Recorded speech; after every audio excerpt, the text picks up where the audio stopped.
Hello hello hello. तो बच्चों, आज हम लोग समझने वाले हैं कि ग्रुप थ्योरी क्या चीज़ है। आप इंजीनियरिंग कर रहे होंगे, आप बीएससी कर रहे होंगे, या आप किसी कंपटीशन की तैयारी कर रहे होंगे लाइक आईआईटी जेम या सीएसआईआर नेट। इस सब में ये आपका जो थ्योरी दिख रहा है सामने, ग्रुप थ्योरी, ये पूछा जाता है। अब ग्रुप थ्योरी में बच्चों सबसे पहले आपको कुछ बेसिक डिफिनीशन है, इसको समझना पड़ेगा। जैसे कि अलजेब्रिक स्ट्रक्चर, इसको समझना पड़ेगा। अलजेब्रिक स्ट्रक्चर क्या चीज़ होता है? तो it is a non empty set which is written as G star. अब समझ में नहीं आया, इसी को मैं दूसरी भाषा में कुछ इस तरह से बोल रहा हूँ कि अ non empty set with binary operation. लिखने का तरीका आपका यही होता है कि जी स्टार मीन्स कि यहाँ पे जो जी है ये एक ग्रुप होता है, मतलब कि एक नॉन एम्प्टी सेट हो सकता है। अब बच्चों, आप जानते होंगे कि जो आपका सेट होता है, ऐसे बहुत सारे जो नंबर सिस्टम होते नहीं है, जैसे कि set of all natural number, set of all real number, इस तरह से आप लिखते नहीं है। Set of all integer, set of all positive integer, set of all rational number, set of all irrational number, ये सब। ठीक है, ये सब आप मतलब कि बहुत सारे आप अलग अलग सेट के बारे में देखे होंगे, पढ़े होंगे। अगर इसी सेट में हम लोग ना बाइनरी ऑपरेशन, ये जो स्टार है, इसको लगा दे बगल में, तो ये चीज़ आपका कहलाता है अलजेब्रिक स्ट्रक्चर। ओके, लेकिन अलजेब्रिक स्ट्रक्चर होने के लिए एक बात का प्रूफ होना बहुत ज़रूरी है। जैसे कि यहाँ पे आप ध्यान से देख सकते हो कि जैसे जी की जगह पे जी एक ग्रुप, मतलब एक सेट होता है, जो यहाँ पे आप एन रख सकते हो, यहाँ पे आप आर रख सकते हो, यहाँ पे आप जेड रख सकते हो, यहाँ पे आप जेड प्लस रख सकते हो, यहाँ पे आप क्यू रख सकते हो। ये जो स्टार देख रहे हो, ये एक ऑपरेशन होता है, बाइनरी ऑपरेशन। ये ऑपरेशन आपका प्लस भी हो सकता है, आपका ये मल्टीप्लिकेशन का भी हो सकता है, आपका डिवीजन का भी हो सकता है, ओके, सब्ट्रैक्शन का भी हो सकता है। मीन्स कि यहाँ पे अगर मैं एग्जाम्पल की बात करता हूँ, तो आप नेचुरल नंबर और स्टार है ना, नेचुरल नंबर स्टार। अब ये नेचुरल नंबर क्या है? जी की जगह पे एक ग्रुप बने कि एक नॉन एम्प्टी सेट है। अब ये स्टार आपका क्या है? ऑपरेशन है, मतलब कि ये जो ऑपरेशन है आपका, ये बच्चों आपका प्लस हो सकता है, ओके, ये बच्चों आपका माइनस हो सकता है यानी सब्ट्रैक्शन के लिए, ये आपका मल्टीप्लिकेशन हो सकता है, डॉट से मैं इसको दिखा रहा हूँ, ये आपका डिवीजन हो सकता है, जिसको मैं डिवीजन के निशान से दिखा रहा हूँ। ये आपका हो गया नेचुरल नंबर का अलजेब्रिक स्ट्रक्चर। अब इसको बच्चों प्रूफ करेंगे कि ये जो बात है ये कैसे प्रूफ हुआ कि ये अलजेब्रिक स्ट्रक्चर है, n plus, n minus, n dot, n division, ये अलजेब्रिक स्ट्रक्चर है। तो अलजेब्रिक स्ट्रक्चर होने के लिए एक रूल होता है जिसको आप एक्जियोम्स बोलते हैं। एक्जियोम्स में आपका पहला आता है क्लोजर प्रॉपर्टी, तो इसका क्लोजर होना बहुत जरूरी है। क्लोजर जो प्रॉपर्टी है इसका होना बहुत जरूरी है। मीन्स कि आप नेचुरल नंबर के दो एलिमेंट ले लो, मतलब कि मान लो कि आपने 2 लिया और कॉमा 3, ये दोनों कहाँ से हैं? ये आपके दोनों नेचुरल नंबर से हैं। अब आप इसको ऐड करो, जैसे मैं अगर बात करता हूँ n प्लस अलजेब्रिक स्ट्रक्चर की, मतलब कि यहाँ पे जो नेचुरल नंबर है, इनके इन दोनों के बीच का जो रिलेशन होगा, इन दोनों के बीच में जो आपको लगाना है ऑपरेशन, वो प्लस का ऑपरेशन लगाना है। ओके, तो यहाँ पे आप अगर 2 + 3 लिखते हो, ठीक है, 2 + 3, तो ये कितना आएगा? 5। अब देखो 2 भी नेचुरल नंबर, 3 भी नेचुरल नंबर, और जो आंसर है 5 भी नेचुरल नंबर। तो ये जो आपका यहाँ पे n प्लस दिख रहा है, ये एक अलजेब्रिक स्ट्रक्चर है। ओके, आई थिंक आपको समझ में अच्छे से आ रहा होगा। अब यहाँ पे ये जो 2 + 3 मीन्स कि यहाँ पे जो ये जी स्टार लिखा है, तो दो एलिमेंट ए और एक एलिमेंट मतलब बी, इन दोनों के बीच में बाइनरी ऑपरेशन लगाते हैं, और ये बाइनरी ऑपरेशन उस सेट से बिलोंग होना चाहिए, यानी जो जी नाम का सेट होगा, ये आपका बाइनरी ऑपरेशन होता है।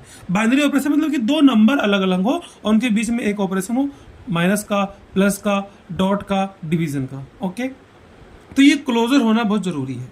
अब यहाँ पे हम लोग समझते हैं कि ये जो आपका n माइनस है, ये बताओ कि आपका अलजेब्रिक स्ट्रक्चर है कि नहीं है। तो आपके सामने यहाँ पे मैं बात करता हूँ किसकी? n माइनस की। अब n माइनस की अगर हम लोग बात करेंगे तो वही सेम नंबर ले लो कि जो आपका 2 और 3 बिलोंग टू क्या? नेचुरल नंबर है ना, जाहिर सी बात है।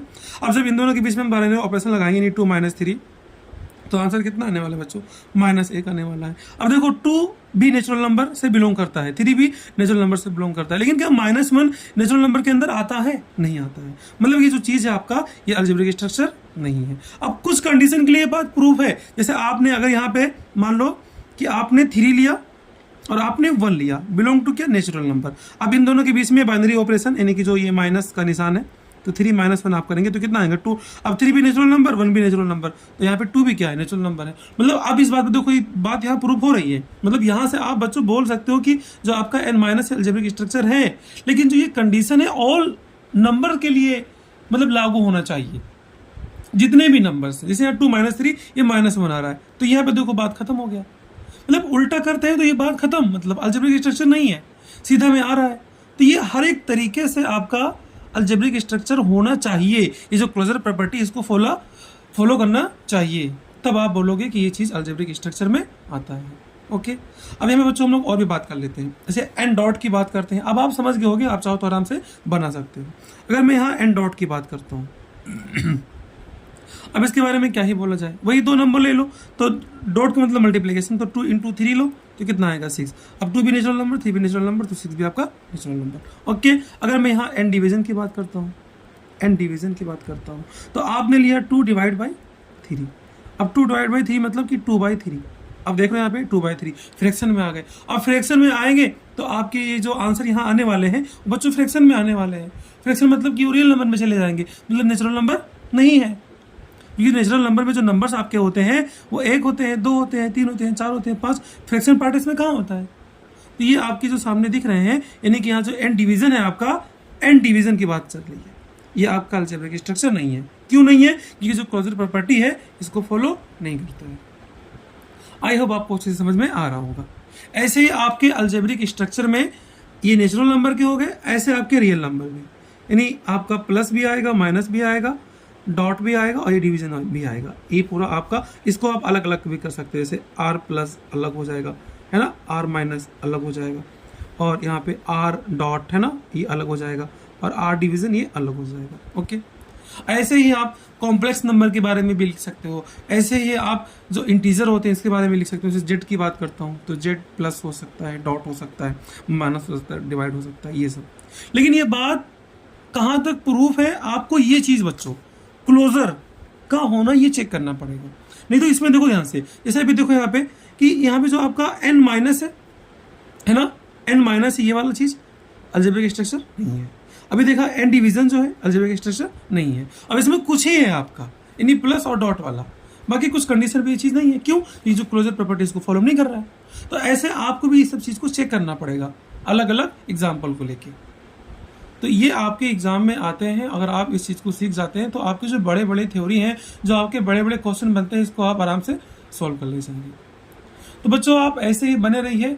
ऐसे ही अभी हम लोग और भी देखने वाले हैं, सेमी ग्रुप क्या होता है, मोनोइड क्या होता है, ऑटोमॉर्फिज्म क्या होता है, सब space, vector space, linear algebra, इन्हें जितने भी आपके टॉपिक हैं हम लोग इसको आसानी से समझने वाले हैं।